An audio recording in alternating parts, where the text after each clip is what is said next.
Listo. Espera, Jorge, espera. Un ratito.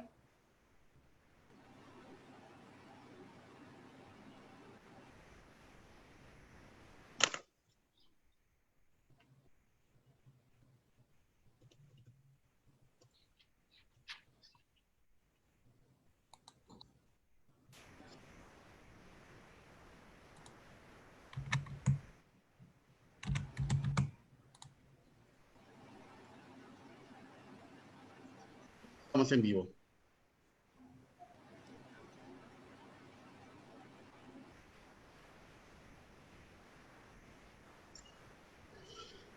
Muy buenas tardes con todos nuestros seguidores de A Tres Voces. Estamos aquí nuevamente en una cita académica, coloquial muy importante.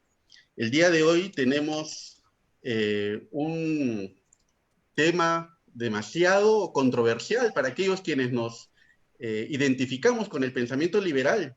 Y para desarrollar este tema tenemos el privilegio de contar con alguien que ha debatido permanentemente sobre las corrientes del liberalismo que se han venido generando a través del tiempo y que han causado, si bien es cierto, ciertas fricciones, han aportado al debate sobre las ideas de libertad.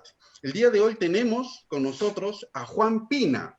Juan Pina es secretario general de la Fundación para el Avance de la Libertad, España.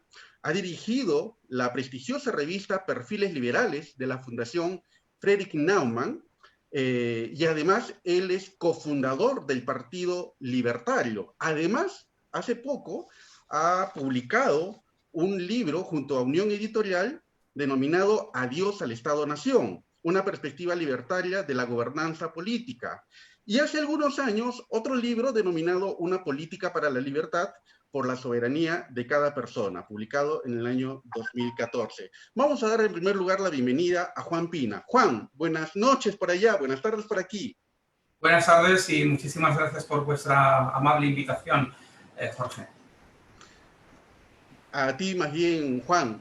Y también en la coconducción nos acompaña Diego Alberto Rivas Díaz. Diego, después de ya un tiempo, se ha reintegrado a las filas del Centro de Estudios Liberales. Diego es filósofo egresado de la Universidad Nacional San Agustín, en Arequipa. Es maestrando y predocente en la Universidad Pontificia Universidad Católica del Perú, en las ramas de ética y de epistemología. Diego, buenas tardes. Buenas tardes, Jorge Luis. Hola, Juan. Muchas gracias. Muchas gracias por acompañarnos, Juan. Parece que va a estar muy interesante esta conversación. Por supuesto, es prometedora la conversación. Yo quiero arrancar esta conversación, esta entrevista, estimado Juan, con mencionando uno de tus punzantes tweets, porque hay que decirle a la gente que nos sigue que Juan Pina es un activista en las redes sociales y crea mucho debate con sus opiniones muy particulares, muy bien argumentadas, valga decirlo. Juan ha dicho en uno de sus punzantes tweets: cada día queda más claro que los conservas, hablando de los conservadores, y los tradicionalistas no tienen como prioridad la libertad económica. Su batalla ideológica, por el contrario, consiste en imponer su moral. Y si para ello han de renunciar o sacrificar al capitalismo, lo harán sin pestañear. Juan, ¿a quiénes te refieres? ¿De quiénes estamos hablando cuando hablas de conservadores o tradicionalistas? Bueno, pues podría hablar de mucha gente y de algunos en España y América Latina, pero pongamos un ejemplo que es muy claro y muy evidente en estos momentos. Por ejemplo, el gobierno de Polonia. El gobierno actual de Polonia es un gobierno de marcada tendencia conservadora y más allá de lo conservador. Yo algunas veces incluso me da lástima que se denominen conservadores algunos pensadores, algunos políticos, algunos partidos y algunos gobiernos que en realidad más que conservadores están prácticamente en lo que podríamos llamar un espacio ecléctico entre el conservadurismo y la extrema derecha. En un espacio francamente controvertido y ellos, claro, no van a decir que son de extrema derecha, entonces se denominan conservadores. Creo que le hacen yo sin ser conservador, tengo amigos conservadores y creo que ese tipo de comportamientos le hacen un flaco favor al conservadurismo. Para mí, conservador legítimo, pues es, no sé, Winston Churchill, o conservadora fue Margaret Thatcher, conservador puede ser Ronald Reagan, y todos ellos, creo que ninguno de ellos aceptaría o respaldaría el rumbo actual de determinados sectores, pues gobiernos como el húngaro o el polaco muy especialmente en estos momentos, o algunos perfiles neotradicionalistas que estamos viendo en España, en las redes sociales son muy, muy activos también, algunos sectores en América Latina que, bueno, pues que estamos viendo que hay también una confrontación importante entre posiciones como las que pueda mantener Gloria Álvarez, que yo secundo, pues creo que casi al 100%, frente a otras posiciones que puedan tener personas como, no sé, pues como Agustín Laje, por ejemplo, en Argentina, u otra serie de perfiles. Y yo creo que es importante separar el grano de la paja, como decimos aquí, tratar de entender cuáles son las ideas de la libertad, que por supuesto son diversas, son un espacio muy amplio en el que caben muchas corrientes, muchas identidades y muchas sensibilidades distintas, pero que evidentemente, como cualquier otro espacio ideológico, tiene unos límites, tiene unas fronteras, y esas fronteras, a mi juicio, no deberían ser rebasadas con tanta facilidad, y no caben intentos de anexión desde el exterior o de ósmosis forzada por parte de otros que, sin responder a las ideas de la libertad, intentan denominarse liberales o libertarios, o mezclar la palabra libertario o la palabra liberal con otras tendencias que son incompatibles. Antes de darle la palabra a Diego, solamente una pequeña, una repregunta. Cuando nosotros denominamos a esta conversación como colectivismo de derechas, recibí muchos comentarios cuestionadores. Me dijeron, pero es que el colectivismo solamente existe en la izquierda, ¿no? No es una particularidad de movimientos de derecha. ¿Qué tendríamos que decir al respecto, Juan? Bueno, bastaría con volver la vista atrás y mirar a los años 30 de Europa y del mundo entero.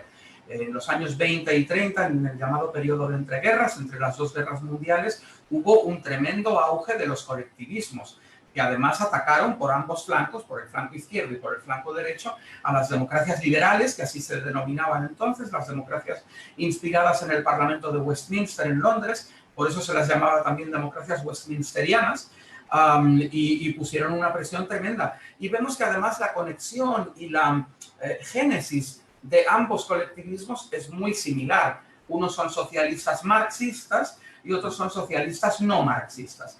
Unos son socialistas internacionalistas y derivan al final en el comunismo. Otros son socialistas nacionalistas, no internacionalistas, pues por ejemplo como el fascismo italiano, como por ejemplo también el fascismo rumano, que fue bastante importante, o como el falangismo en España, y en el extremo pues acaban en el nacionalsocialismo, que muchas veces a mí me gusta decir nacionalsocialismo porque tendemos a llamarlo nazismo, y eso es una contracción interesada por parte de la izquierda como para separarse de esos primos desagradables, de esos primos inconvenientes, que son otro tipo de socialistas, igual que ellos, nada más que nacionalsocialistas. Fueron los nazis, evidentemente. Con lo cual, colectivismo, por supuesto, hay muchas formas de colectivismo, de la misma manera que también hay muchas familias de lo que yo denomino el individualismo político, donde podemos encontrarnos los liberales, los libertarios, los objetivistas, ya pensando un poco en una vida más filosófica, los agoristas, los anarcocapitalistas y muchas otras familias. Por supuesto que no somos un espacio uniforme ni homogéneo, ni tenemos que aspirar a, no sé, a que todo el mundo sea igual. Hay diferentes ramas, familias, tribus, como dice nuestra querida amiga María Blanco, profesora universitaria aquí en España. Tribus liberales, dice ella. Yo diría que incluso los libertarios de alguna manera somos también como un liberalismo 2.0, por lo tanto seguramente podríamos ser clasificados como una tribu más. Yo respeto mucho a todas las tribus, lo que no puedo respetar tanto son los intentos de hibridación con las ideas de las ideas de la libertad, ya las denominemos liberales o libertarias, con otras ideologías externas, porque la historia nos demuestra que eso solamente ha beneficiado siempre a esos que se han hibridado con nosotros y nunca a nosotros. Pero colectivismos, por supuesto que hay muchos. Hay de tipo religioso, los hay de tipo laico, ateo, hay colectivismos de izquierdas, de derechas, y los hay en todas las culturas imaginables. Y yo creo que si algo nos caracteriza a los liberales y libertarios es ser anticolectivistas y, por lo tanto, individualistas. Diego. Ok, muchas gracias. Gracias, Jorge Luis. Bien, Juan, mira, yo noté que tú tienes una preocupación, y me parece bastante válida, en autodenominarte no liberal, sino libertario, con el propósito justamente, pues, ¿no? de distinguirte de este tipo de, tal vez, liberalismos conservadores o diferentes caminos que ha ido tomando el liberalismo, si se puede decir de esa manera. Bien, entiendo que a fin de cuentas, claro, los términos pues, pueden ser utilizados de la manera que uno quiera, ¿no? Y uno generalmente busca la mejor manera de utilizarlo para que sea lo más claro posible. Ya, en este sentido, lo que me gustaría saber en principio es cuáles serían las características fundamentales de la propuesta, o sea, de cómo tú concibes el libertarianismo o liberalismo, como le quieras decir. Una Sí. definición que obviamente incluya estas características fundamentales, ¿verdad? Esenciales, perdón. Claro, Diego, muchas gracias por tu pregunta. Bueno, ante todo debo aclarar que yo me consideré y me denominé liberal toda la vida, desde que tenía, pues, no sé, 14, 15, 16 años, hasta hace, pues, tal vez 5, 6, 7, sí, aproximadamente 6, 7 años, ¿no? Incluso hubo una transición en la que prefería denominarme liberal libertario, como para aclarar las cosas. ¿Por qué es eso? Pues porque en España, y creo que quizá en América Latina hasta cierto punto también sucede, la palabra liberal es tan polisémica y ha sido tan distorsionada por muchos de sus usuarios que verdaderamente ya es complicado que cuando tú dices liberal, la gente entienda lo que estás queriendo decir. Aquí en España, incluso por zonas, te pueden considerar como algo que quiere decir socialdemócrata o anticonservador. En otros lugares, la mayoría, por ejemplo aquí en Madrid, pueden pensar que liberal significa directamente conservador y no van a entender el término medio.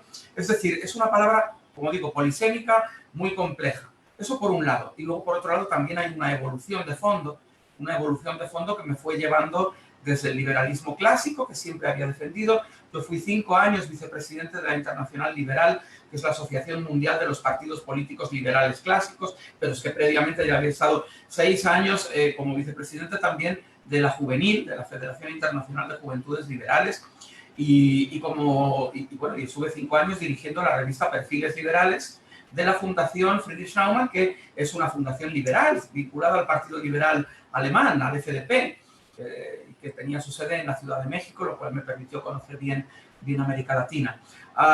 Sin embargo, ya desde aquellos años, hablo del año 2000, 2001, 2002, y precisamente mientras estaba en la dirección de la revista Perfiles Liberales, fui cada vez encontrando la necesidad de que o bien el liberalismo avanzara o que había que pasar a una siguiente etapa, a un siguiente paso. Y descubrí el libertarismo. Y cada vez lo fui aceptando más, en el sentido de que el liberalismo clásico, por lo menos aquí en Europa, se ha conservadurizado, se ha moderado, digamos que se ha acomodado mucho en las instituciones, se ha convertido prácticamente en una columna más del entramado, del edificio del Estado, del edificio estatista. Aquí en Europa los partidos liberales, en España nunca ha habido ninguno que haya tenido cierta importancia, pero en el resto de Europa, donde sí ha habido en muchos países, y los hay actualmente, partidos liberales importantes con poder, que forman parte de la coalición de gobierno, que a veces incluso tienen el primer ministro de sus países, en general lo que vemos es que se han convertido en una fuerza más del sistema.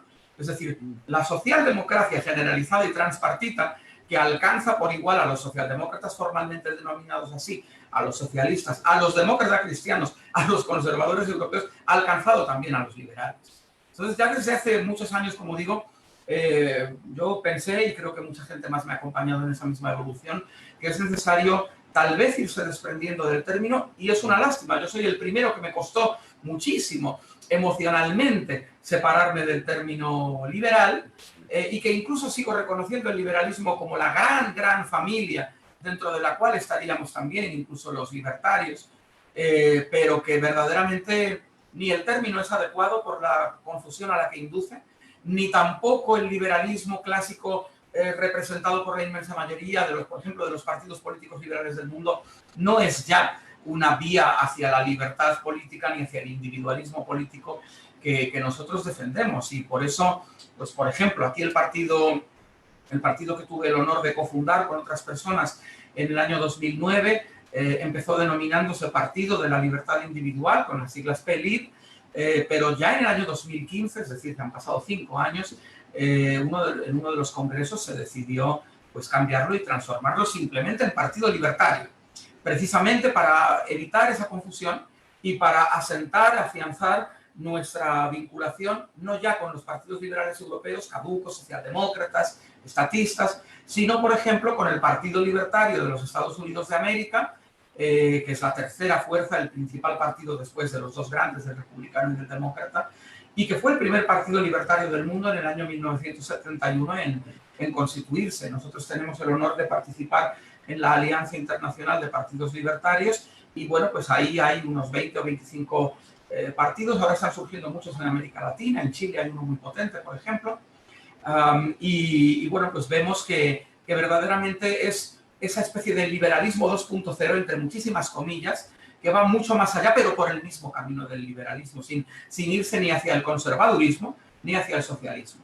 Porque muchas veces lo que vemos es que, bueno, hay mucha gente que habla del liberal conservadurismo, pero también aquí, por ejemplo, en España tenemos lo que denominan social liberalismo, que estaría encarnado por el Partido Ciudadanos, ahora mismo la cuarta fuerza política en el país, ¿no? Y que además forma parte del grupo ALDE, del grupo liberal en el Parlamento Europeo, con lo cual insisto en que el liberalismo clásico europeo se ha terminado por convertir prácticamente a la socialdemocracia. Y yo lo que creo es que los liberales genuinos, un liberal genuino podría ser un hispano peruano importante, que es Mario Vargas Llosa, evidentemente, ¿no? Para mí sería quizá el modelo actual vivo más importante de lo que es un liberal clásico. Nosotros ya no estamos ahí, estamos más allá. Estamos en el libertarismo, pero respeto mucho a Mario Vargas Llosa como liberal clásico de verdad. Aquí en España, sin embargo, muchos liberales están en posiciones más liberal conservadoras o más social liberales. Él, por ejemplo, ha estado apoyando al Partido Ciudadanos durante bastante tiempo. Sí, y ahora, como muy bien has mencionado, haciendo o apelando a esta concepción primigenia del liberalismo, lo que quiso significar inicialmente, en el liberalismo, y esto te lo preguntaron además en las redes sociales, Juan, ¿en el liberalismo cabemos todos? Sí, esa es una pregunta recurrente. Sí. Y te agradezco mucho, Jorge, bueno, y Diego, por supuesto, y al Centro de Estudios Liberales, que me deis la oportunidad de explicarme, porque la verdad es que me han acribillado en las últimas semanas. No, a ver, yo creo que claro que tenemos que caber todos. A ver, en el liberalismo deberían caber todos los liberales y en el libertarismo deberían caber todos los libertarios. Ahora bien, hay que definir qué es un liberal o qué es un libertario. Yo creo que liberal es más amplio y libertario es un poco más específico y puede en algún momento salirse del foco del liberalismo, pero bueno, en general tienen un área de intersección a lo mejor muy amplia, ¿no? Pero evidentemente en el resto del mundo ideológico e incluso en el resto del centro derecha, si se quiere denominar así, existen otras cosas y no todo cabe. Evidentemente que no nos cabe alguien de izquierdas, no nos cabe un comunista, no nos cabe un socialista, no nos cabe un socialdemócrata. Por el otro ¿Nos lado, cabe un paleolibertario, Juan? Ahora voy a eso, pero para continuar con el argumento, no nos cabe un nacionalsocialista, no nos cabe un fascista, no nos cabe, a mi juicio, tampoco un conservador. Nos cabe un liberal clásico, pero no nos cabe un conservador puro. Entonces, ¿qué es lo que sí que cabe? Bueno, pues dentro del liberalismo todos los tipos de liberales, dentro del libertarismo todos los tipos de libertarios y además hay una gran zona de unión entre ambos. Están surgiendo movimientos que, claro, como no pueden directamente llamarse solamente liberales porque no sería creíble, o como no pueden llamarse solamente libertarios porque no sería creíble, hibridan esa denominación con otra etiqueta ideológica, social liberal, liberal conservador, liberal nacional, en algunos casos he oído, aunque es poco habitual, o en el caso de los libertarios estamos viendo etiquetas como paleolibertario y otras, ¿no? ¿Pueden caber o no? Pues hombre, no lo sé, es que dependerá sobre todo muchísimo de la persona. También hay mucha confusión a su vez respecto del término paleolibertario. Quise explicarlo en un hilo hace un par de semanas sobre esta cuestión, porque hay algunas figuras absolutamente irreprochables, como puede ser el profesor Miguel Ancho Bastos en Galicia, y otras personas que utilizan esa etiqueta paleolibertario y que, bueno, lees sus textos, puedes estar más de acuerdo o menos de acuerdo con unas u otras cosas, pero caramba, yo mismo, en mi libro más reciente, en Adiós al Estado-Nación, he citado en varias ocasiones al profesor Miguel Ancho Bastos, que se declara paleolibertario y con quien tengo una sintonía enorme en su visión del Estado, de la economía, del mercado y sobre todo de una cuestión tan controvertida, tan complicada como es la territorialidad, el derecho o no a la secesión, la autodeterminación y todo ese tipo de cuestiones. Tiene una posición muy similar a la que tengo yo y yo me declaro libertario y él en cambio dice paleolibertario, incluso firma sus tweets con esa etiqueta. Yo creo que por supuesto alguien como Miguel Ancho Bastos y muchos de sus seguidores seguramente cabrían perfectamente en un movimiento libertario más amplio, es decir, tampoco, muchas veces se nos acusa de repartir carnets y yo es algo que me horroriza. Yo los únicos carnets que he repartido fueron, mientras fui presidente de mi partido, los carnets a los afiliados que voluntariamente se inscribían en ese partido. Ahora ya no tengo que hacer ni eso, lo hace el presidente actual, Daniel Martínez, no me toca ya a mí esa función. Pero yo ni reparto ni quito carnets a nadie. Lo que sí que pido a todo el mundo es claridad. Es decir, y lo que veo es que hay un ataque coordinado que no solamente lo hemos sufrido los libertarios españoles, es algo que viene ya pues, de los años 90, incluso antes. Por ejemplo, en Estados Unidos, los amigos del Libertarian Party estadounidense siempre me lo han comentado en muchísimas ocasiones. El ataque de lo que se llama fusionismo. Y el fusionismo es esa tendencia política, teóricamente pragmática, dicen ellos, que consiste en que, bueno, tenemos que unirnos los libertarios con todo lo demás que exista para hacer frente común al colectivismo de izquierdas. Y yo lo que me planteo es, bueno, en primer lugar, ¿a qué precio? ¿Qué vamos a sacrificar para poder satisfacer a esos socios que vamos a tener de manera que podamos hacer frente común? En tercer lugar, ¿van a ser leales en esa asociación o en esa hibridación? ¿Van a respetar nuestra identidad diferenciada y nuestras ideas distintas de las de ellos? Y luego va a haber bastantes posiciones concretas, cuestiones, issues, ¿no? Cuestiones políticas concretas en las que a lo mejor resulta que coincidimos más con los que están al otro lado, que son nuestros feroces enemigos en lo económico, pero que a lo mejor en otras cuestiones pueden estar más cercanos. Y entonces, ¿cómo vamos a mantener una asociación con nosotros? Yo creo que el libertarismo, y mi opinión, como alguien que ha sido liberal durante muchísimos años, que ya no se declara como tal, pero que sigue teniendo bastante afecto hacia el liberalismo clásico, mi opinión es que ni los liberales ni los libertarios podemos caer en el fusionismo, ni asociarnos de una manera generalizada con cualquier otro, porque lo que va a suceder es que nos va a canibalizar, nos va a anexionar, y eso es verdaderamente grave. Es decir, por poner un ejemplo muy pragmático, si los libertarios o un partido liberal clásico, correcto, tuviera escaños en el Parlamento en mi país, yo lo que me parecería una aberración sería que formara un grupo parlamentario conjunto ni con conservadores, ni con extrema derecha, ni por supuesto con los socialdemócratas, por moderados que fueran, ni con democristianos, ni con otros. Nuestra identidad, nuestras ideas y nuestras propuestas programáticas son específicas, son propias de nosotros. ¿Qué es lo que ocurre? Que votaremos en el mismo sentido, el mismo sí o el mismo no, en infinidad de veces con los conservadores. Seguramente cuando se hable de economía votaremos igual que ellos, pero lo que pasa es que incluso nosotros iremos más lejos que ellos. Pero bueno, en general podremos tener una alianza para esos temas. Después habrá otros temas para los cuales podamos no coincidir y a lo mejor coincidimos con alguien de la izquierda o del centro o de otras posiciones. Y en bastantes casos sucederá que estaremos completamente solos y de que no coincidiremos ni con la derecha, ni con la extrema derecha, ni con la izquierda, ni con la extrema izquierda. Y hay un ejemplo actual muy importante, que es el de la gestación subrogada. Aquí, por lo menos en España, estamos viendo cómo la izquierda y la derecha, y la extrema izquierda y la extrema derecha, que son las más beligerantes en esta cuestión, hacen una causa común y de verdad que los únicos que estamos defendiendo el derecho a la libertad de gestación subrogada somos los libertarios desde nuestra pequeña extraparlamentariedad, pero bueno, haciendo bastante ruido con este asunto, y somos la única voz que tienen en estos momentos pues las decenas de familias españolas que están varadas en países como Georgia o como Ucrania, porque el gobierno español no les permite inscribir en el consulado a sus hijos gestados mediante gestación subrogada, y no pueden ni siquiera regresar a España y están acampados manifestándose delante de las embajadas de España en esos países. Porque la derecha y la extrema derecha y la izquierda y la extrema izquierda están unidas contra esas familias. Y los únicos que las defendemos somos los libertarios. Perfecto. Ok, mira, Juan, me parece bastante interesante.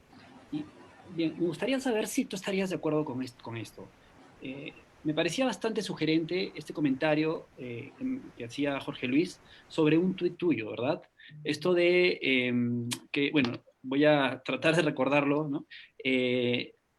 Tal vez lo que buscan los conservadores, por encima incluso de la libertad económica, tal vez es la conservación de ciertas tradiciones, ciertos valores, etc. Tal vez ellos conservan, pues, ¿no? A toda costa, ciertos valores que consideran que deben configurar toda sociedad. Está bien. Posiblemente esto nos puede dar un poco de luces, ¿no? Para ir ya formando un buen concepto, una buena definición de liberalismo o libertarianismo, como le queramos decir, para poder diferenciarnos tal vez de los otros visiones, ¿no? Y parece que justamente tiene que ver con eso. Un liberal, de estos liberales a los que tú te refieres, ¿no? Parece que debería buscar, por sobre todas las cosas, la maximización de las libertades individuales, incluso si para eso tenemos que irnos en contra de tradiciones. Por más sagradas que sean las tradiciones, tenemos que dar esa prioridad a la búsqueda de la maximización de las libertades individuales. Eso por un lado, más allá del término que se utilice o no. Y hablando ya particularmente del tema semántico, ¿verdad? Yo suelo ser un poco indiferente a esta problemática semántica porque a fin de cuentas, como te digo, vale una aclaración para poder entender a qué se refiere uno con un determinado término. Y ya está, solucionado el problema, ¿verdad? Pero escuchaba una entrevista, no sé si conoces a Jeffrey Tucker, Sí, por supuesto. Sí, y él pues obviamente, él sí defiende, ¿no? Tratar de recuperar el término liberalismo clásico, ¿no? Los liberales lo deben hacer, para que no haya esta desconexión con nuestra historia, ¿verdad? Para que se mantenga esta conexión. Y a partir de eso me llamó la atención algo, escuchando una de tus presentaciones, de tus entrevistas. Me parece que fue la presentación de tu libro, ¿no? Que he estado tratando en la medida que he podido, ¿no? Tratar de informarme lo máximo de ti, y de verdad me pareció todo bastante interesante. Bien, y tú mencionabas digamos, no sé si error, pero una característica generalmente de los colectivismos, de los colectivistas, y que tiene que ver con el tema emotivo. Pero posiblemente a partir de eso, esa puede ser una de las razones por las cuales nos desconectamos justamente de este liberalismo que viene de Adam Smith, que también ha sido influenciado por David Hume, o los utilitaristas, ¿no? Como John Stuart Mill. Me parece también interesante mencionar, que generalmente no se menciona, a Baruch Spinoza, porque Baruch Spinoza hace un tratado político que es digamos, a partir de un individualismo muy interesante, muy interesante. Entonces, ha habido siempre esta conexión de los liberales clásicos con el tema emotivo. De hecho, ellos son los que proponen una ética emotivista, ¿verdad? Y incluso podría agregar algo más. Generalmente yo escucho ciertas críticas que se les hace a los liberales, a los que defienden particularmente el libre mercado, porque siempre nos tildan de estas personas que nosotros tenemos el concepto de ser humano o un modelo antropológico de ser humano como un agente económico, o sea, un agente que toma decisiones racionales siempre, ¿verdad?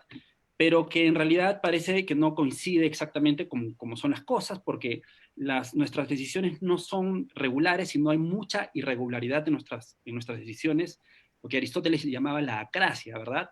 Vemos lo mejor y hacemos lo peor, lo paramos haciendo.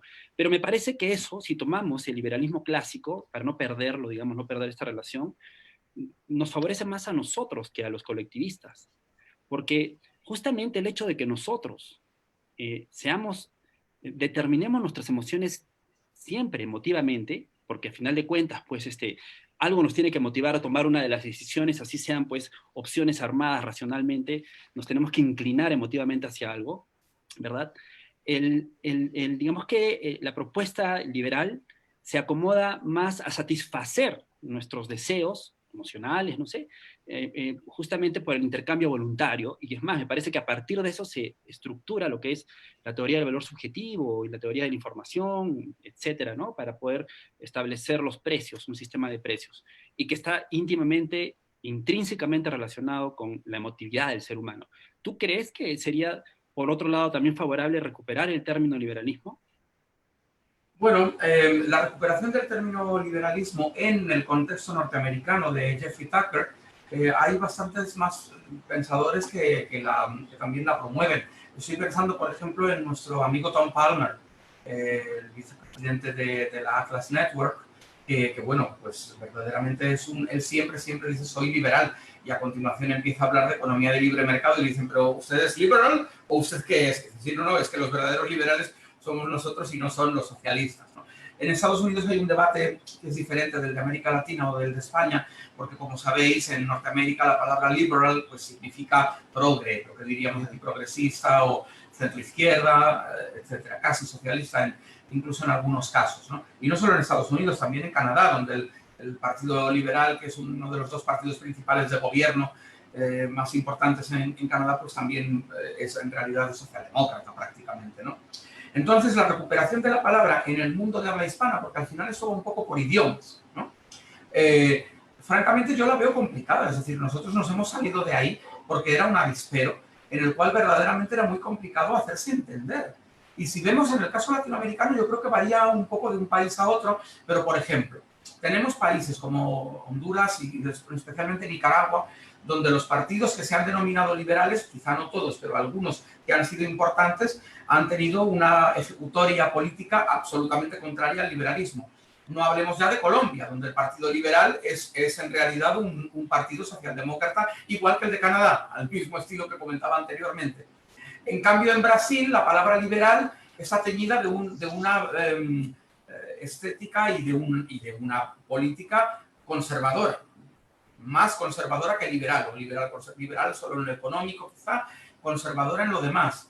Entonces, yo creo que cambia un poco la situación de un país a otro. Ahora bien, lo que es estándar en todos los países latinoamericanos, en España y creo que en el mundo, por su novedad, es la palabra libertario. La etiqueta libertarismo es una etiqueta política que todavía no ha sido tremendamente vampirizada por otros, que todavía más o menos nos podemos entender cuando hablamos de libertarismo. Ahora bien, yo soy pesimista. Yo creo que de aquí a 20 años, incluso lo digo en el epílogo de este último libro que escribí, pues tengo la sensación de que pasará con la palabra libertario lo mismo que hoy pasa con la palabra liberal. Y es que habrá sido ocupada, invadida, distorsionada, estirada por parte de otros que se habrán intentado apropiar de ella porque les resulte más conveniente que las etiquetas que les corresponderían. Y entonces tendremos algunos que volver a pensar en otra denominación y así estaremos siempre. Y particularmente los conservadores son en general muy, ¿cómo decir?, un poco parasitarios en esto. Porque aquí, por lo menos en España, se apropiaron del término liberal de una manera tremenda y ahora algunos de ellos intentan también apropiarse del término libertario. Incluso desde posiciones que no son liberales ni siquiera en lo económico o no suficientemente, muchas veces, ¿no? Entonces, bueno, pues yo creo que ese es un problema que tenemos y además no es un problema nuevo ni exclusivamente hispano o de los países de habla hispana, ¿no? Sino que es un problema general. Ya Friedrich Hayek, que no es un libertario, sino que es un liberal clásico, pero un liberal clásico de verdad, insisto, al estilo de Mario Vargas Llosa, por ejemplo, los veo muy similares en muchas de sus posiciones a los dos, pues ya él, en uno de los últimos libros que escribió, en las Constituciones de la Libertad, escribió un opúsculo que también se ha comercializado separado, un librito que se llama ¿Por qué no soy conservador? Y eso lo escribe Hayek, el último premio o de los últimos premios Nobel de Economía, puramente liberal y además un gran filósofo también, bueno, un gran experto en humanidades y en ciencias sociales. Y la verdad es que es muy recomendable ese libro de ¿Por qué no soy conservador? Yo se lo recomiendo a todos los libertarios, pero muy especialmente se lo recomiendo a los liberales clásicos, moderados, que todavía no han dado el paso de llegar a las posiciones tan radicales que tenemos los libertarios. Yo les recomiendo que lean ese libro de Hayek, porque les va a dar muchas claves. Y recuerdo una frase que dice, que a mí me interesó muchísimo en su momento, que es algo así como: denomino liberal a la posición que mantengo, que es simultáneamente la opuesta a la socialista y a la conservadora. Esto es absolutamente esclarecedor. El mapa de las ideas políticos, la derecha y la izquierda nos lo intentan vender siempre como si fuera un dial de radio, desde la mínima a la máxima frecuencia, y en el 0 estaría la extrema izquierda y en el 10 estaría la extrema derecha. Bueno, esa escala no es útil para los libertarios y me atrevo a decir que tampoco es útil para los liberales, porque dependiendo del tema van a aparecer en un punto, en otro punto, en medio, a un extremo, al otro, o no van a aparecer en la escala, porque esa es una escala colectivista. Entonces es una escala que va desde el colectivismo más izquierdista hasta el colectivismo más conservador, pero se salta a los liberales, que aparecen donde pueden, y por supuesto a los libertarios, que casi ni aparecemos, ¿no? Entonces, a mí me parece que hay que tener un poco de cuidado con los términos. Y luego sí, coincido, Diego, mucho con lo que comentabas sobre la emocionalidad del ser humano. Los liberales y desde luego los libertarios muchas veces somos acusados de ser poco naturales, de tener una visión muy metálica, muy, ¿cómo decir?, poco emocional, poco emotiva de las cuestiones, y que eso pues hace que la gente nos rechace. Es verdad que tenemos serios problemas de marketing y de comunicación, y que además son problemas originados en nuestras propias ideas, porque de no ser así no ocurriría en todo el mundo, y ocurre en todo el mundo. Le pasa igual a un liberal o libertario en Rusia, que en Argentina, que en España o en cualquier otro país. Tenemos ese problema y tenemos que ser conscientes de que necesitamos un marketing más emotivo y de que necesitamos una comunicación más humana. Eso siempre nos ha ocurrido, siempre ha sido un hándicap que tenemos. Pero al mismo tiempo, yo creo que el problema es que nuestras ideas son contraintuitivas muchas veces. Entonces tenemos que redoblar el esfuerzo de explicarlas, de hacer que la gente comprenda que lo que estamos defendiendo son sus decisiones, es su libertad, son sus acuerdos voluntarios. Nosotros no nos oponemos a las tradiciones de cualquiera. De hecho, somos los únicos que defendemos todas las tradiciones de todo el mundo. Por ponerte un ejemplo, en el Partido Libertario en España, y también incluso en la Fundación, en el think tank, en la Fundación para el Avance de la Libertad, tenemos personas que son liberal-conservadoras y que son tremendamente tradicionalistas. En el Partido Libertario hay un afiliado que es muy conocido aquí en España, creo que internacionalmente también, que es el profesor Jesús Huerta de Soto. Él es probablemente uno de los más importantes, yo diría que el más importante teórico de la Escuela Austríaca de Economía vivo en estos momentos en el mundo. Sus obras están traducidas a todos los idiomas imaginables, incluso al chino mandarín. Y la verdad es que él, por lo que he comentado alguna vez con él y sobre todo por lo que he oído a través de terceros, parece ser que es una persona que en su vida particular es especialmente conservador. Tiene una fe religiosa, es muy devoto y tiene unas posiciones conservadoras, tradicionalistas en bastantes cuestiones. Bien, es perfectamente compatible, por supuesto que una persona así puede formar parte de nuestro entorno de ideas.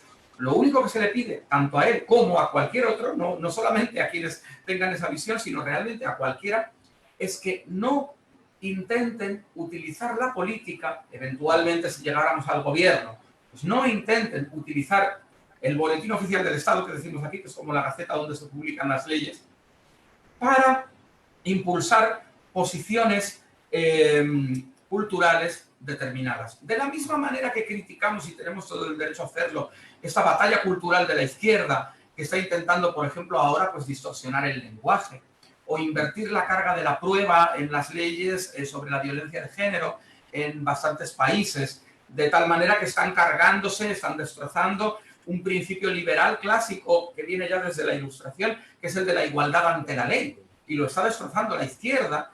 Y de la misma manera que tenemos que dar esa batalla cultural contra la izquierda, tenemos que dar la batalla cultural también contra la derecha, que intenta utilizar el Estado para conseguir determinados objetivos de igualmente, igual que la izquierda, pues de perfilar, cincelar, esculpir la sociedad conforme a sus planteamientos ideológicos o a su cosmovisión mística. Es algo que no podemos permitir y no se lo podemos permitir ni a los comunistas ni a los conservadores, no se lo podemos permitir a nadie. Nosotros, precisamente la gente de la libertad, somos los que somos diversos, somos plurales. En una reunión de libertarios en cualquier país, o de liberales clásicos, creo, siempre vamos a encontrar gente con diferentes estéticas, con diferentes looks, con diferentes formas de vestir, con diferentes estilos, gente de clase muy alta, gente de clase muy baja, gente con diferentes acentos.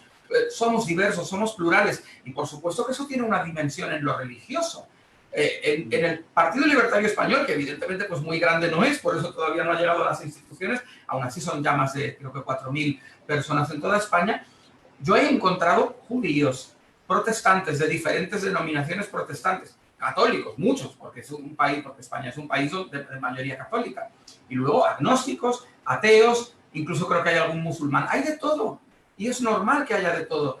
Y mientras entendamos que ninguno de nosotros, ni yo que soy ateo, ni los que sean católicos, ni los que sean judíos, ninguno de nosotros va a utilizar la política para esculpir la sociedad conforme a sus valores, sino que todos vamos a respetar que los demás puedan vivir su vida cotidiana respecto a sus valores y que el Estado tiene que ser absolutamente neutral en materia mística y en materia de valores, porque los valores tienen que evolucionar en la sociedad de una manera espontánea. La cultura tiene que ser un orden espontáneo, igual que queremos que la economía sea un orden espontáneo. ¿Y qué opina Juan Pina, le salió el verso, cuando escucha comentarios como, por ejemplo, si el aborto está legalizado en Cuba o en la ex Unión Soviética, ahora Rusia, y son de clara tendencia socialista, pues un libertario tiene que oponerse por naturaleza al aborto, ¿no? ¿Qué opina cuando escucha esos comentarios? Pues pongo el ejemplo de que Irlanda, que es quizá el país más católico de Europa, también lo tiene legalizado. O sea, que es que realmente el Estado no debería meterse en esto. En la Fundación para el Avance de la Libertad, en España, hacemos este documento, que es ya va por su tercera edición bienal, empezó en 2016, luego 2018 y ahora 2020. Es el Índice Mundial de Libertad Moral, que de alguna manera pues quiere ser un poco una contraparte de los grandes índices internacionales que hay de libertad económica. Y también hacemos otro de libertad electoral, por cierto, que va a salir ahora en la edición de 2020. En esta ocasión el índice lo hemos hecho Gloria Álvarez, el profesor japonés Yasuhiro Kotera de la Universidad de Derby y yo mismo. Y precisamente viene al caso de lo que estás comentando en el sentido de que observamos que los países que peor quedan clasificados en libertad moral en el mundo, pues suelen ser países extremadamente religiosos que tienen una legislación derivada directamente de la religión, básicamente Irán, Arabia Saudí, los Emiratos del Golfo, algunos otros países musulmanes, pero también quedan muy abajo países comunistas. Todos los países formalmente comunistas que hay en el mundo, China, Vietnam, Laos, Cuba, Corea del Norte, quedan en posiciones muy bajas precisamente en libertad moral.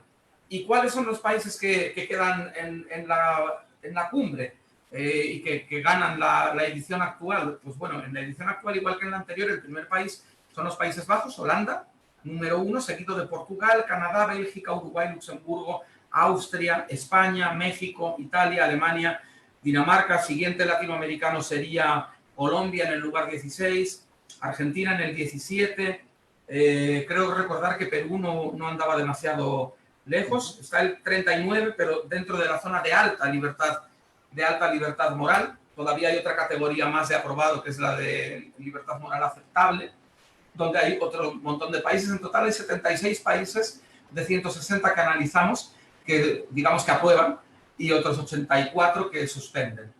Casi toda América Latina está en la cumbre del mundo, junto con Europa Occidental.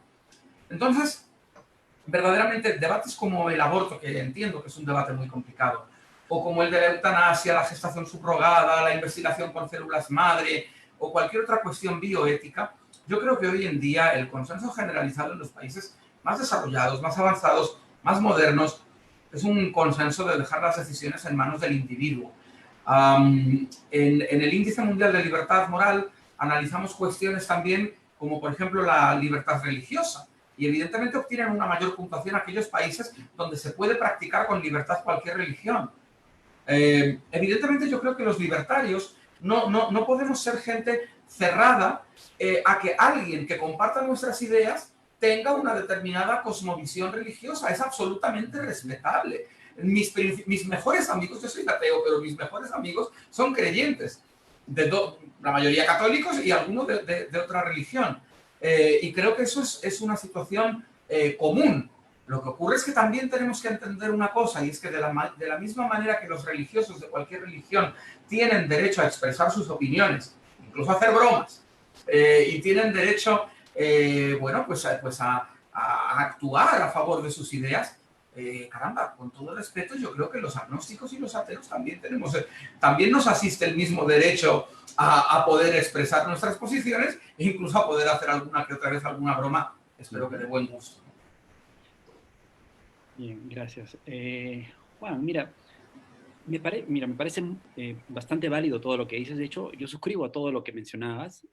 Me refiero particularmente al tema de no imponer subjetividades, ¿verdad? No imponer, digamos, estándares morales, no imponer subjetividades, a fin de cuentas. Bien, eso puede tener consecuencias en diferentes ámbitos, ¿verdad? Yo me quiero referir a dos ámbitos ahora. Me gustaría escuchar tu opinión, ¿sí? Porque ya se ha problematizado sobre estos dos ámbitos.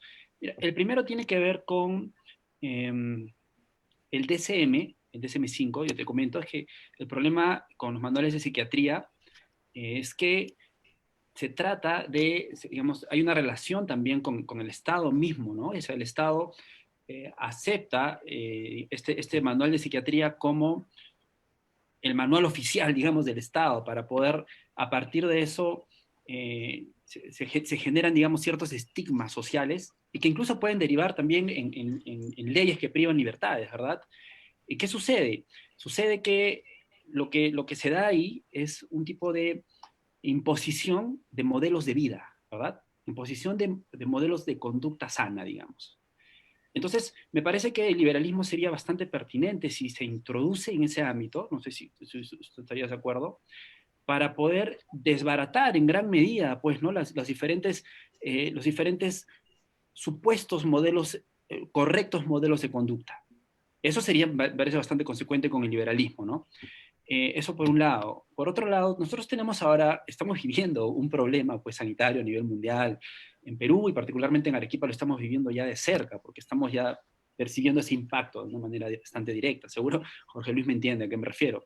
¿Qué sucede? Que hay ciertos debates, hay tremendos debates en las redes entre todas las personas, porque hay personas que no necesariamente suscriben al marco teórico o, digamos, a todo el marco teórico o la narrativa científica, digamos, ¿no? Y hay personas que sí, personas que consideran que cualquier reacción relacionada con políticas de salud pública, estatales, por supuesto, tienen que fundamentarse sobre la base de la ciencia. ¿Y tú qué crees que podríamos decir a las otras personas? ¿O cómo podemos nosotros ubicarnos desde un liberalismo? Ubicarnos, digamos, desde el punto de vista científico, o crees que las otras personas tienen derecho a cuestionar eso porque simplemente no suscriben al modelo teórico científico? No lo sé. Eso también me parece que es bastante complicado.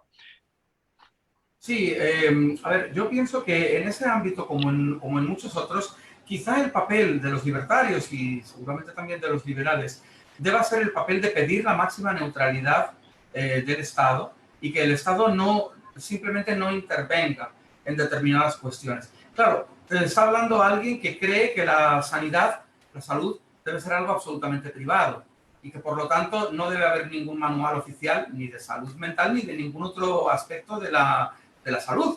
Es decir, que los hospitales deben ser privados, que la universalidad de la asistencia médica, por supuesto, debe garantizarse, pero eso se puede durante una larga fase de transición hasta que la sociedad sea tan próspera y tan liberal en el sentido amplio que ya no lo necesite, se puede seguir garantizando, pero mediante criterios meramente financieros, de compensación financiera, mediante sistemas como, por ejemplo, el cheque sanitario, pero que en general tiene que ser algo absolutamente privado. Por lo tanto, será cada empresa médica, será cada hospital, será cada médico y será la sociedad la que vaya haciendo que determinados manuales o determinadas formas de tratar unas enfermedades u otras, pues irán evolucionando. Es que el problema es que el Estado, con mucha frecuencia, y los que intentan influir en el Estado e influir en la sociedad a través del Estado, lo que intentan hacer es colocar una campana de cristal sobre la sociedad para que no evolucione,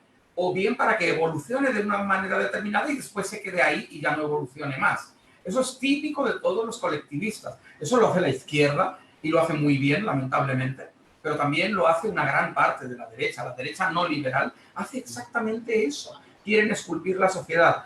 Y como son intervencionistas, pues en temas de medicina van a querer que sea el Estado quien dirija la atención médica y quien decida qué tipo de medidas deben adoptarse para unas cosas o para otras. Cuando la sociedad civil se basa y se sobra por sí misma, incluso a través de la caridad y de las organizaciones solidarias, pero también a través de ese magnífico mecanismo de la sociedad civil, su vertiente económica, que es el mercado, y que hace que perfectamente todas las necesidades asistenciales de las personas sean cubiertas por otras personas que verán un nicho de posible negocio y por lo tanto tendrán todo el incentivo para atender bien esas necesidades, satisfaciendo por lo tanto a la otra parte y además al precio que esa otra parte pueda pagar.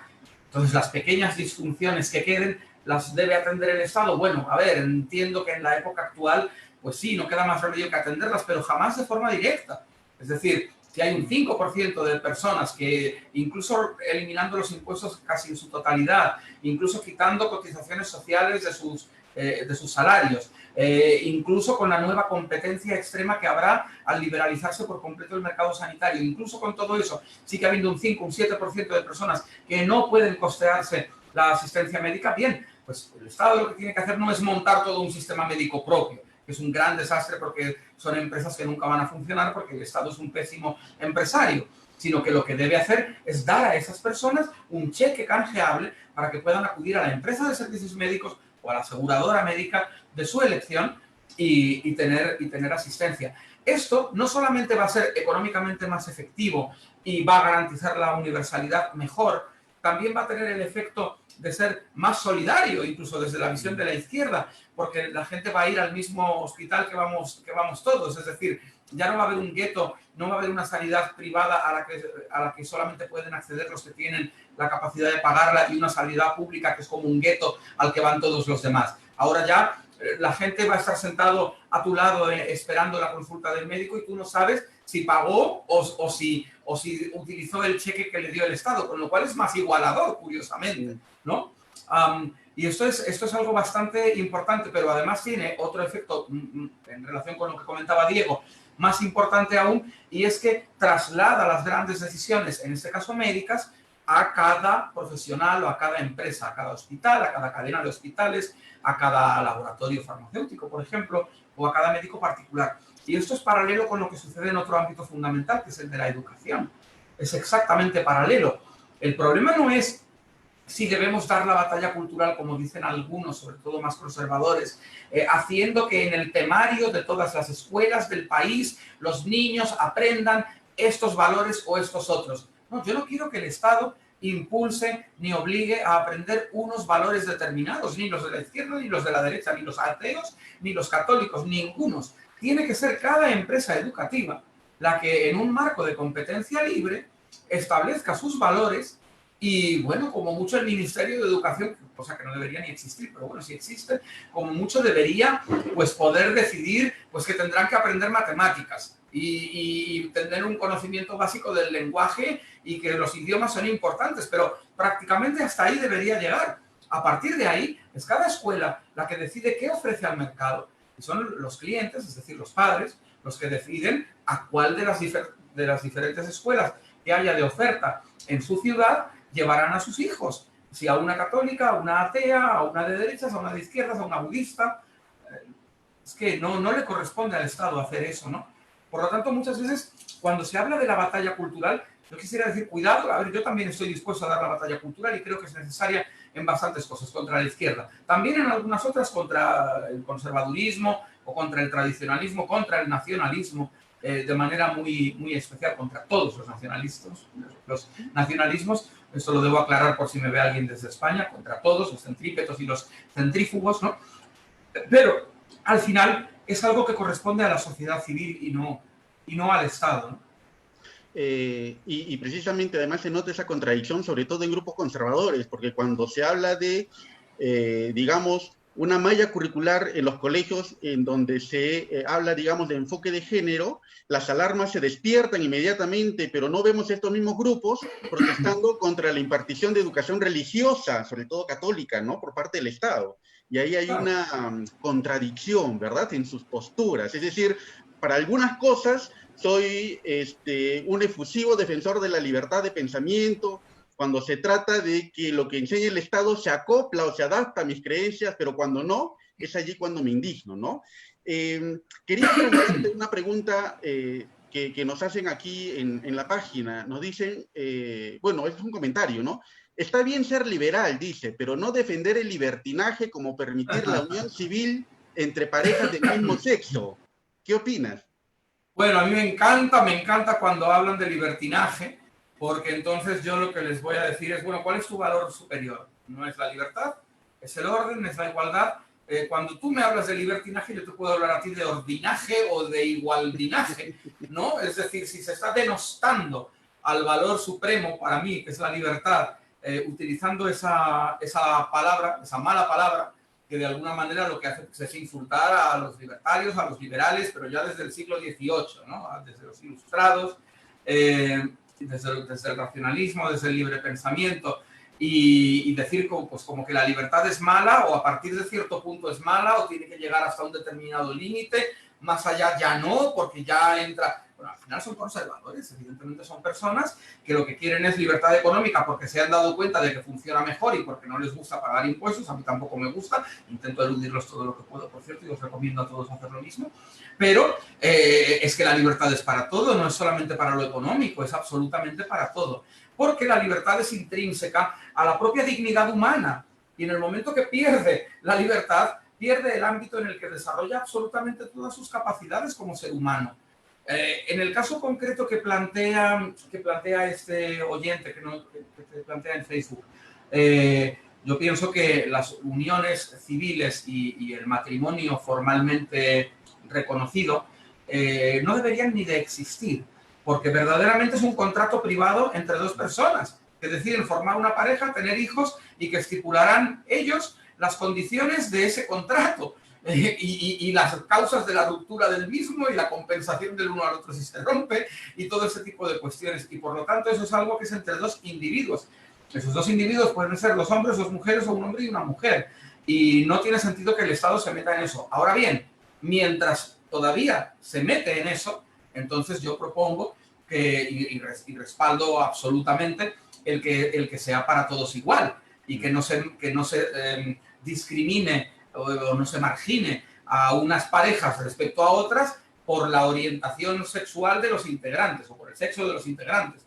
No tiene ningún sentido, y más en esta época.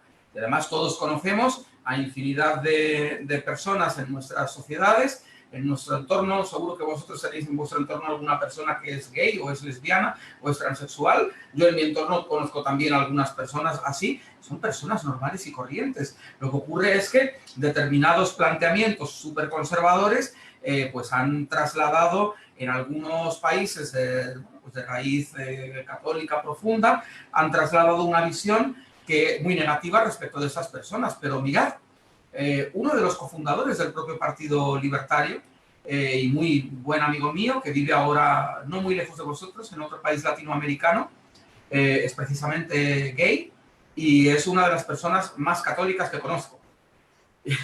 Entonces, a ver, yo creo que muchas veces, no sé, es decir, algunos están revistiendo de misticismo cristiano o de su denominación concreta, del catolicismo o de la denominación protestante que sea, están revistiendo de eso lo que en realidad son posiciones socialmente conservadoras a las que necesitan dar una justificación, y entonces acuden a la justificación religiosa. Hibridar eso con posiciones pro libertad, llamémoslas liberales o libertarias, me parece bastante improbable y bastante absurdo. Bien, sí. Mira, Juan, con relación a lo que mencionabas sobre el nacionalismo, ¿verdad? De una manera breve, por supuesto, pero lo mencionaste. Yo entiendo que te refieres a un nacionalismo impuesto, ¿verdad? O sea, un nacionalismo impuesto desde el Estado. No, me parece que no te refieres, y yo también me parece que estaría de acuerdo con eso, a este sentimiento espontáneo que nosotros podemos tener de identificarnos con algún grupo o con algún país. Pues me parece que eso es justamente parte de la libre o asociación o desasociación, pues, ¿no? Que tal vez un liberal defendería, pues, ¿no? Eso por un lado. Por otro lado, me parece bastante interesante, bastante pertinente, de hecho, a la pregunta anterior que yo hice, la manera en cómo has tratado el tema del matrimonio civil, ¿no? O sea, para todos.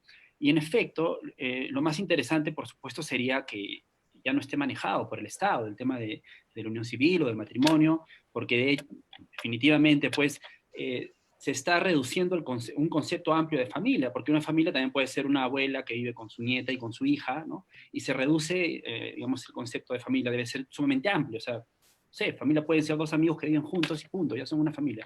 Bien, pero me parece interesante que tú digas, pero hasta que no suceda, esto es lo que deberíamos hacer. Esto quiere decir que a nosotros se nos presenta diferentes dilemas antes de que nosotros lleguemos a eso que queremos. Y diciendo eso, me gustaría regresar a mi anterior pregunta sobre la situación que estamos viviendo, ¿verdad? Y también al tema relacionado con el DSM-5, ¿no? Primero con el DSM-5 es que, bueno, la situación es esta, es que a mí no se me ocurre otra manera en cómo puedo manejar un juicio sin tomar en cuenta, por ejemplo, sí ciertas supuestas psicopatologías que tienen que ver tal vez con un desorden que hace que una persona actúe de cierta manera y haga daño a las personas, ¿no? Y no necesariamente tiene que ir a la cárcel, sino pues al psiquiatra, no lo sé. Posiblemente sí pueda ser pertinente en cierta medida, pero en la menor expresión posible, un manual de psiquiatría, ¿no? Pero reducirlo. Como nosotros somos este tipo de liberales, me parece que tú eres este tipo de liberal, no somos estas personas que queremos una libertad absoluta, sino queremos llevarla a su máxima expresión y de la mejor manera posible. Y también en la situación que estamos viviendo, ¿no? Este problema sanitario, ¿no? Tenemos diferentes dilemas. Y los dilemas, por ejemplo, esto está sucediendo aquí en Arequipa o en Perú, y me parece en todo el mundo, es cuáles son los tratamientos correctos que se debería dar a los pacientes. En este momento aún está manejada la salud por el Estado, ¿verdad? O sea, no solo es privada, sino también es estatal. Entonces, esta es la situación. El dilema es así ahora, ¿no? Tal cual como tú mencionabas lo de la unión civil. Entonces, mi pregunta iba un poco a eso. Ya en este dilema, metidos en este dilema y en este problema, ¿crees que sí deberíamos fundamentarnos sobre la base científica? Y de ser así, ¿qué les decimos a aquellos que también son libertarios, pero que simplemente no quieren tomar la información científica, digamos, para a partir de eso someterse a cualquier intervención médica? Bueno, sobre esta última pregunta, hay un debate, por lo menos aquí en España ahora mismo, bastante importante con lo que se denominan los antivacunas, que son personas que no quieren vacunar a sus hijos, que tienen además toda una literatura en la que explican pues, que las vacunas tienen un alto porcentaje de casos en los que provocan efectos secundarios graves, según ellos. No sé si hay base científica o no para afirmar algo así, pero bueno, tienen toda una trayectoria y son cada vez más. Hay bastante gente que piensa de esta manera. Yo he vacunado a mi hija, siempre he pensado que es lo correcto y lo razonable, pero no porque me lo haya dicho el Estado, sino porque pues, mi mujer y yo hemos pensado que eso era lo lógico, ¿no?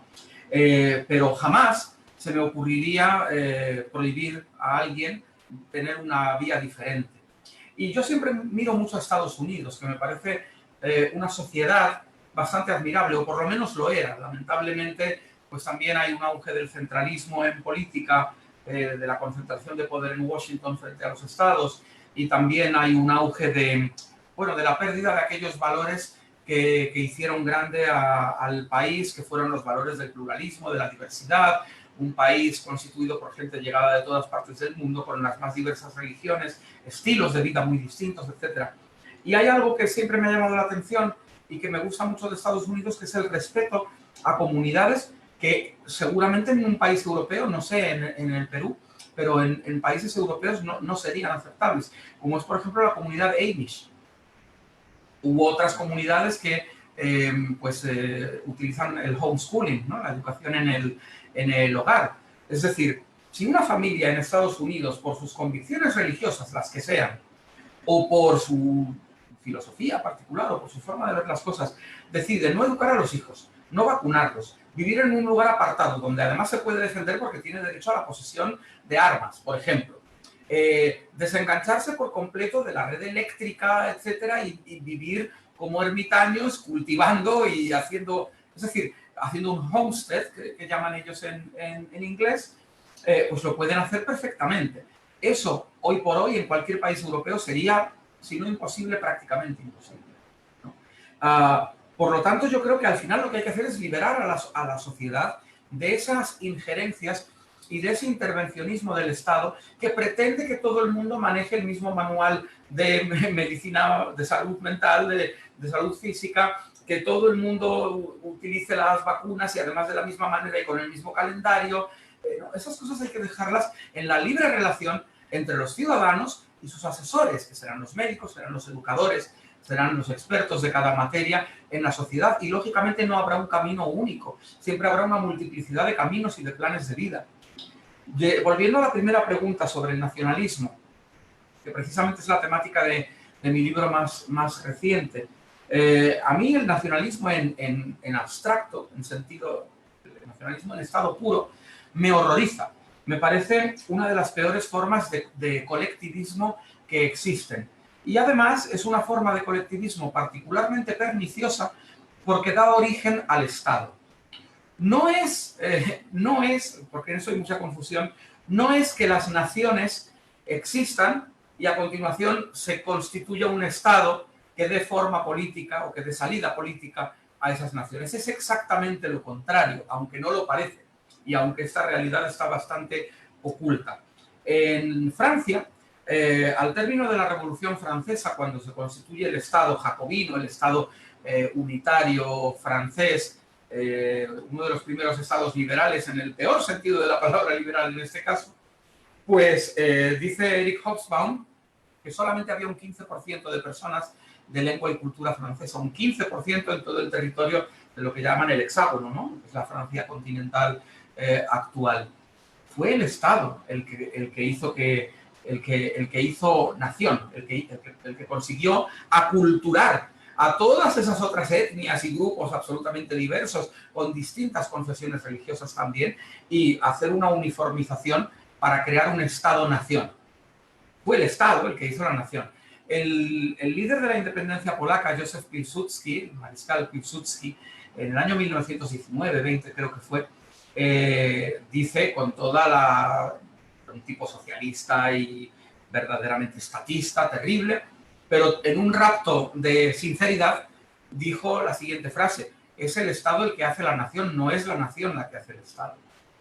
Pongamos un ejemplo que os es cercano en América Latina, que es el de Panamá, con todo mi cariño y mi aprecio, además tengo amigos panameños, pero Panamá es un país que surge en 1903, que se independiza de Colombia, no de España, y que durante el tiempo en que había formado parte de Colombia, pues era una parte más de Colombia, y no tenía, los panameños no tenían en 1903 un sentimiento nacional, y sin embargo, con un siglo o 11 décadas de acción estatal, hoy los panameños son tan patriotas como puedan serlo cualquier otro ciudadano de América Latina, porque ha intervenido el Estado mediante los medios de comunicación, mediante la educación, ¿no?, de los niños, mediante la propaganda estatal, etcétera, etcétera, y han ido forjando un sentimiento nacional tan legítimo como cualquier otro. No digo que no sea legítimo ese sentimiento, ni muchísimo menos. Insisto que tengo muchos amigos panameños y aprecio mucho a ese país, ¿no? Pero lo que quiero decir, os he puesto 3 ejemplos, podríamos poner muchos más, de estados relativamente nuevos en África, independizados en la década de 1960, donde ocurre algo similar. Son los estados los que hacen la nación y para eso utilizan el nacionalismo.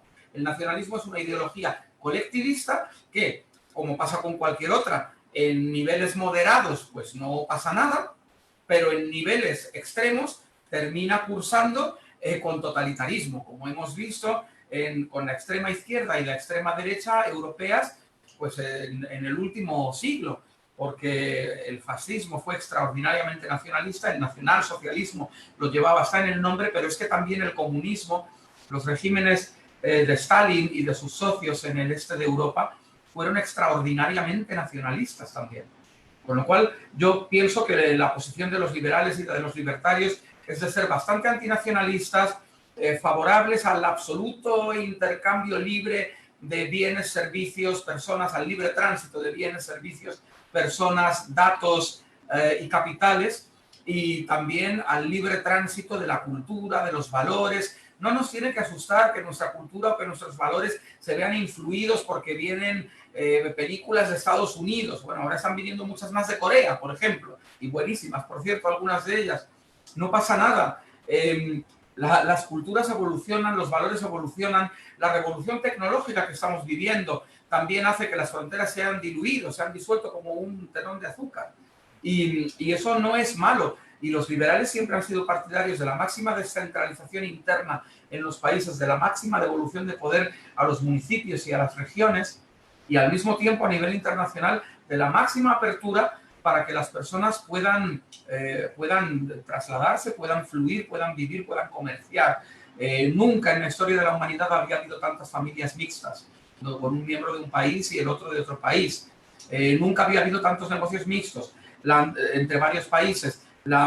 Antes solamente estaba al alcance de las grandes empresas el ser multinacionales.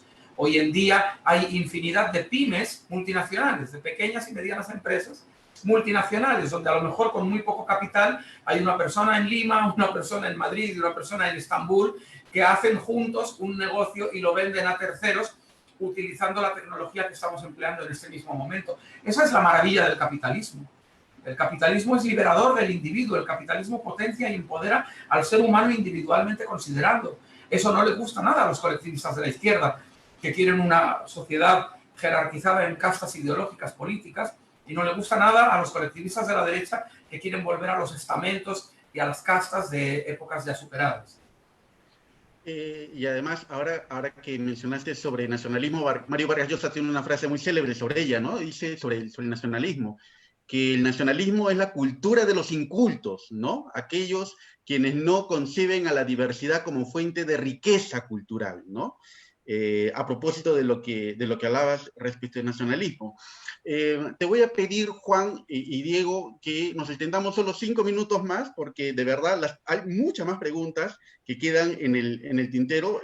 Es preferible tener respuestas breves, pero hacerlas, ¿no? Hacerlas porque es muy oportuna además tu presencia para ese tipo de preguntas.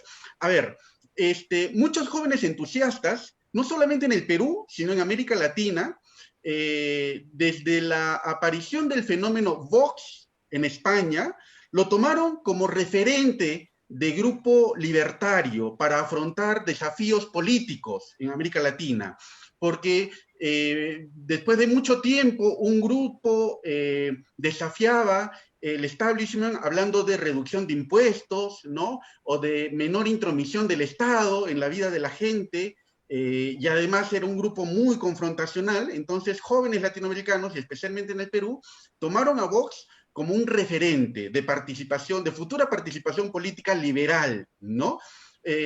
Tú, que eres un testigo de primera, creo que sería muy importante que nos dé sus apreciaciones sobre este grupo político. Eso para empezar.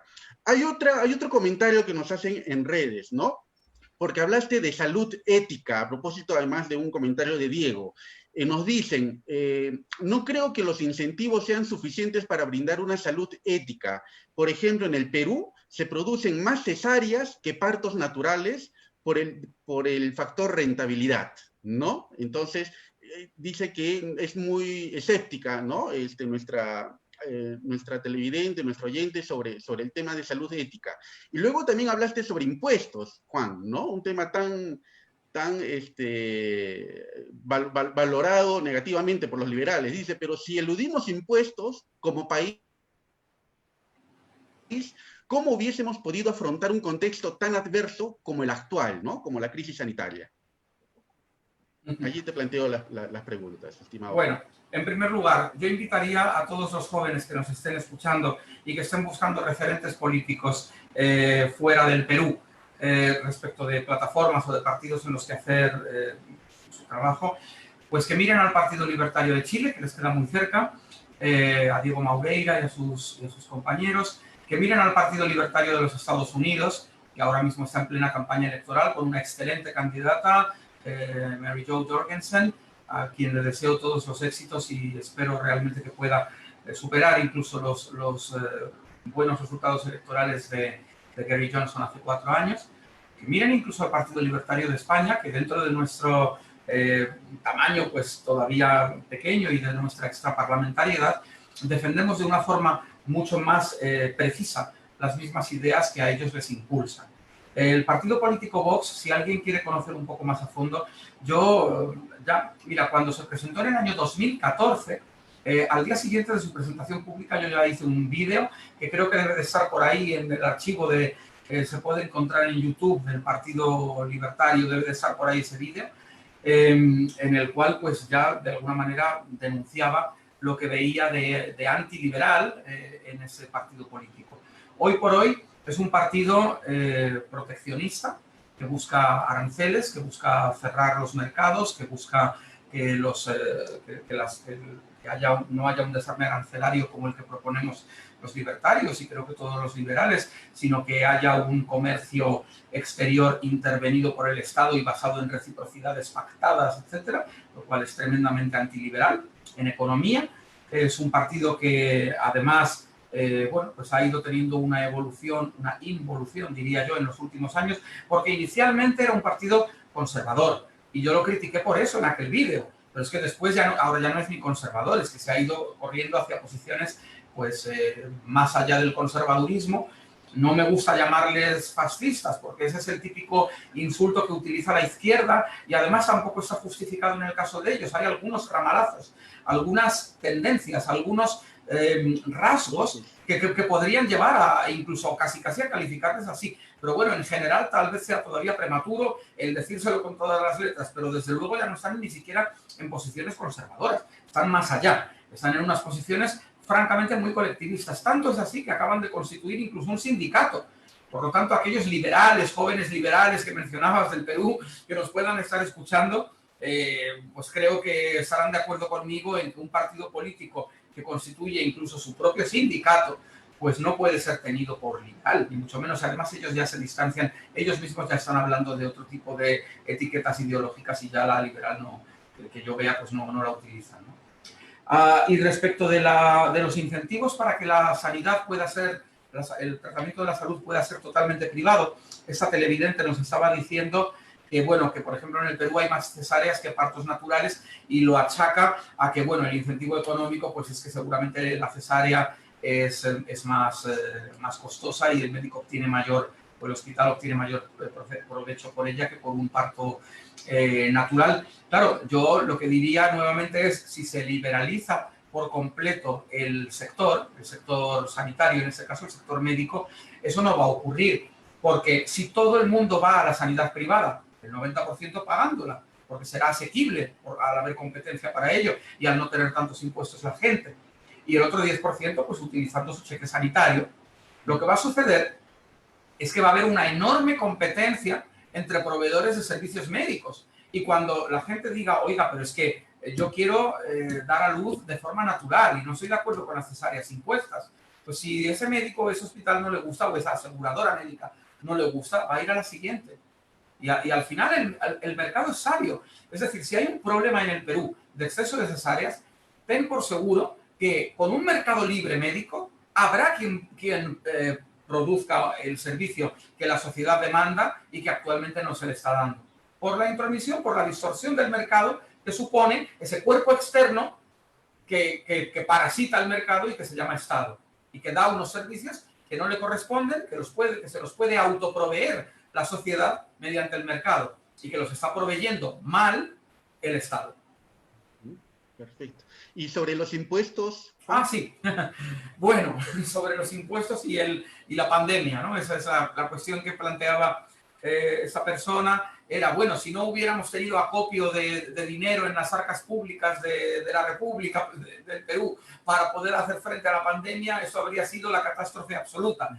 A ver, la transición que nosotros planteamos, creo que todos los libertarios serios, que no somos abolicionistas del Estado de la noche a la mañana, porque es imposible, sino que somos gradualistas, aunque queremos una transición rápida y efectiva hacia mucha mayor libertad y hacia un Estado muchísimo más reducido, inicialmente minarquista, para dejarlo en un 5% de lo que es hoy, para que dentro de 20 o 30 años incluso ya podamos ir eliminando, ¿no?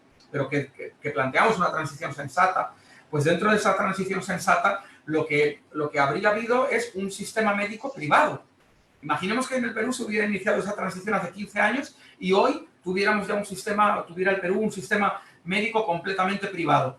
Pues se habría hecho frente a la pandemia del COVID-19 exactamente igual o probablemente mejor de como se ha hecho en el caso del Perú y en el terrible caso de España, donde llevamos 50.000 muertos en cifras reales, porque el gobierno socialcomunista miente en las cifras de una manera absolutamente indigna y miserable, y además hemos destruido la economía. Y yo quisiera ponerle a este oyente un ejemplo alternativo al de Perú y al de España, muy interesante, que es el ejemplo de la República de China, la China libre, la China no comunista, la isla de Taiwán. Y en Taiwán lo que hemos encontrado es que han tenido 7 muertos y han tenido la economía en pleno funcionamiento. ¿Qué es lo que hicieron? Ellos conocen muy bien a los otros chinos del otro lado del estrecho, a la China comunista, y en cuanto que empezaron a salir las primerísimas informaciones que procedían de Wuhan, lo que hicieron fue ni cerrar la economía, ni confinar a la población, ni hacer ningún otro tipo de medidas extremistas, ni siquiera imponer las mascarillas, nada de nada. Lo que hicieron fue testar masivamente a toda la población posible.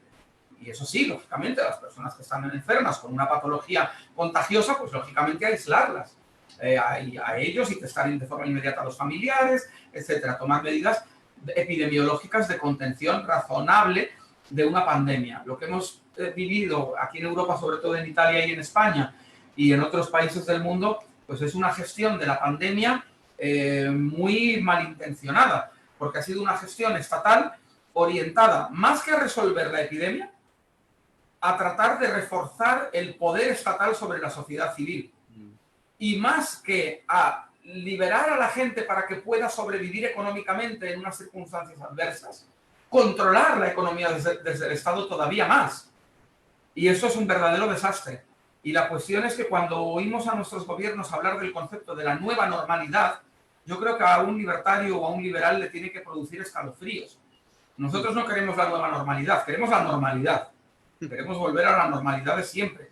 Es evidente que necesitamos vacuna, que necesitamos pues, tratamientos que puedan curar la enfermedad, pero yo creo que en muchos casos a los gobiernos o se les ha ido la cabeza con la gestión de la crisis o de manera deliberada están aprovechándola para privatizar cosas, para nacionalizar cosas, empresas, servicios, para tener un mayor control. Aquí, por ejemplo, en España han intentado controlar la sanidad privada de una manera tremenda. Nosotros desde nuestra fundación en septiembre arrancaremos una campaña que se llama La Sanidad Privada Salva Vidas, precisamente para tratar de defender esa sanidad privada que utiliza 10 millones, el 20% de la población española, y que ahora mismo se ve seriamente amenazada pues porque tenemos 4 comunistas declarados en el gobierno.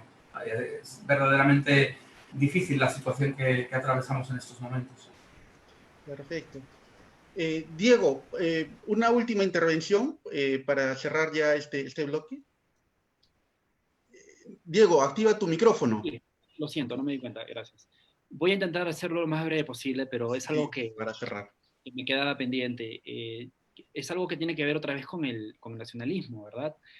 Bien, yo entiendo que generalmente los colectivismos, ¿verdad? Como posición política, se apoyan su teoría sobre la base de una supuesta efectividad de ingenierías sociales. Supuestamente para ellos funciona la ingeniería social de una manera pues como los conductistas pensaban, ¿no? Y se sabe que ya no es exactamente así. De hecho, se sabe que no podemos calcular la formación de personalidades calculándolos, digamos, por ambientes compartidos. uno puede tener el mismo input, ¿no? Y no necesariamente va a formar de la misma manera su personalidad que el de otra persona. Me parece que eso es una debilidad justamente de los colectivismos. Entonces, a mí todavía me cuesta un poco aceptar que el Estado sí sea eficaz en eso, o sea, que el Estado se proponga generar este sentimiento nacionalista y lo consiga, porque estaríamos diciendo que en efecto la ingeniería social sí funciona, pero parece que esto es pues no exactamente lo mismo a lo que proponen, por ejemplo, la genética conductual, digamos, ¿no? Lo que nos dice es que lo que importa, además de la información genética, ¿no? Y el cerebro, la estructura cerebral, es la experiencia del segundo al segundo, o del microsegundo al microsegundo, digamos. Entonces no sabemos cuál es el resultado digamos, de la influencia externa. A lo mucho lo que se puede hacer, que es lo que hacen también qué sé yo, los empresarios, no lo sé, es buscar mercados potenciales y explotar las emociones de las personas, no imponer gustos, sino explotar estos gustos, ¿no? A partir de estos gustos. Entonces, si no somos nacionalistas, vamos a ser regionalistas o vamos a ser, no lo sé, pero siempre hacia algo. Por eso mismo también somos fanáticos de equipos de fútbol, ¿verdad?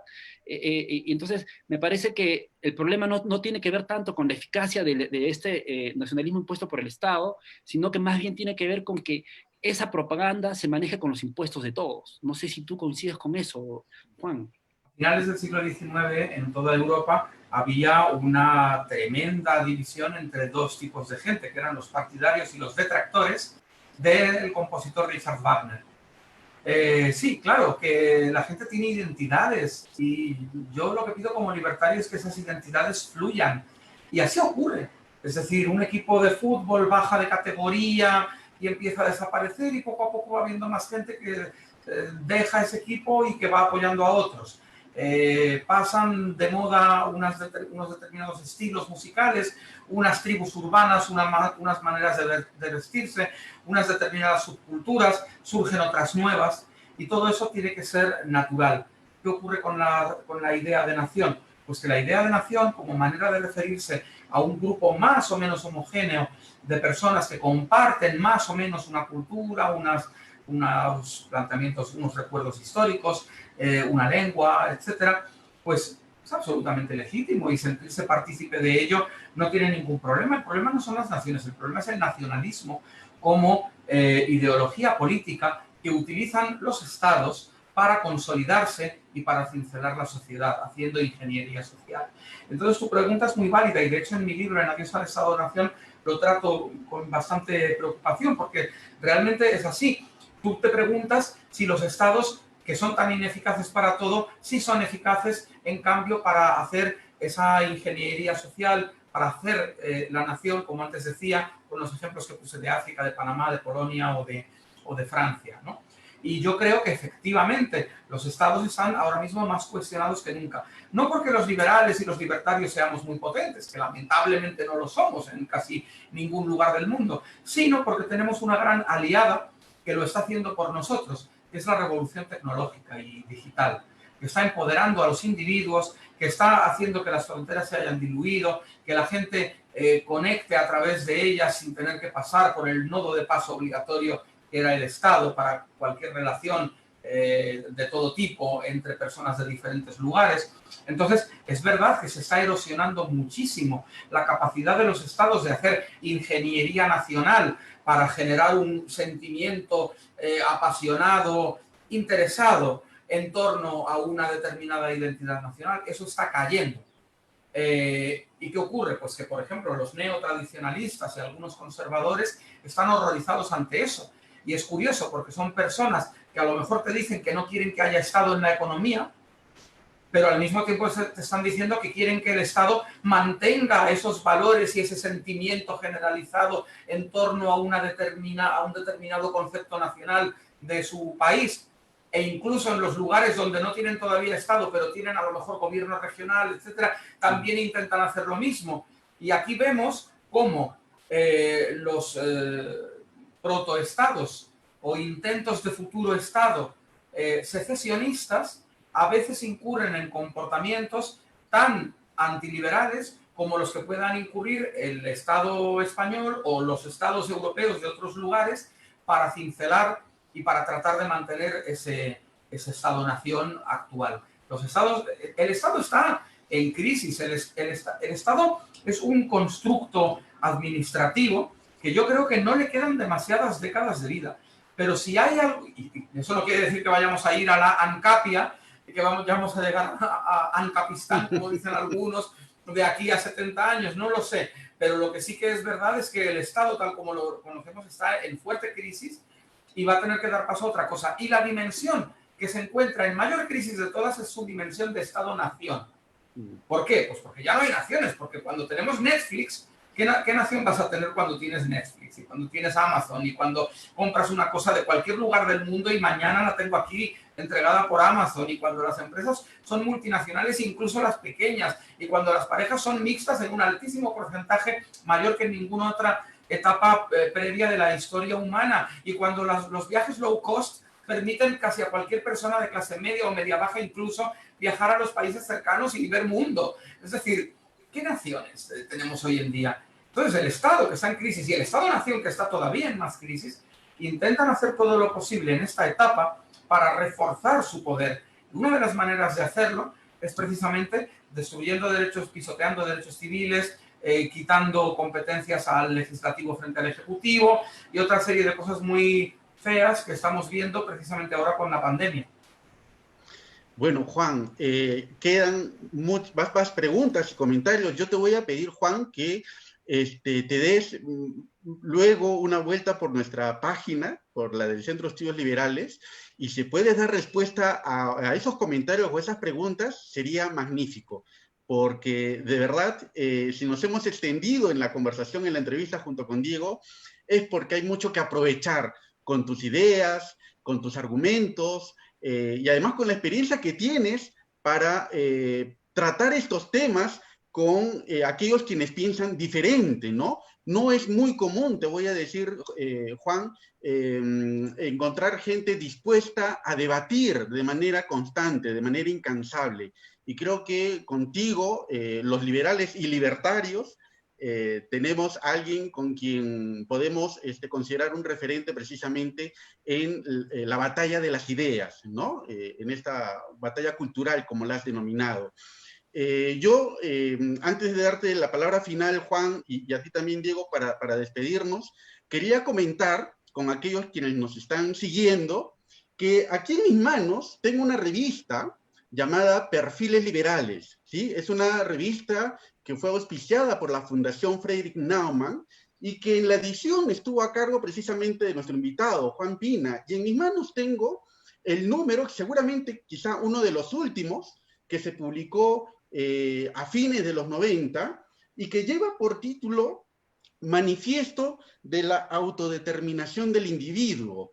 A fines de los 90, un grupo de mozalbetes inmaduros pero aventureros por conocer las ideas de la libertad, pudimos conocer a través de este manifiesto qué es lo que Juan Pina pensaba sobre la soberanía de las personas, ¿no?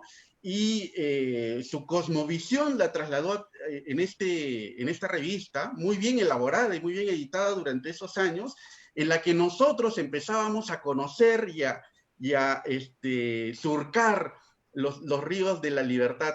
Y Juan fue un canal que nos permitió adentrarnos en el pensamiento liberal. Así que eso es lo que quería compartir con todos aquellos que nos están siguiendo. Juan, muchas gracias por tu participación. Si tienes un mensaje final, por favor, para compartir con nosotros, te lo agradeceríamos.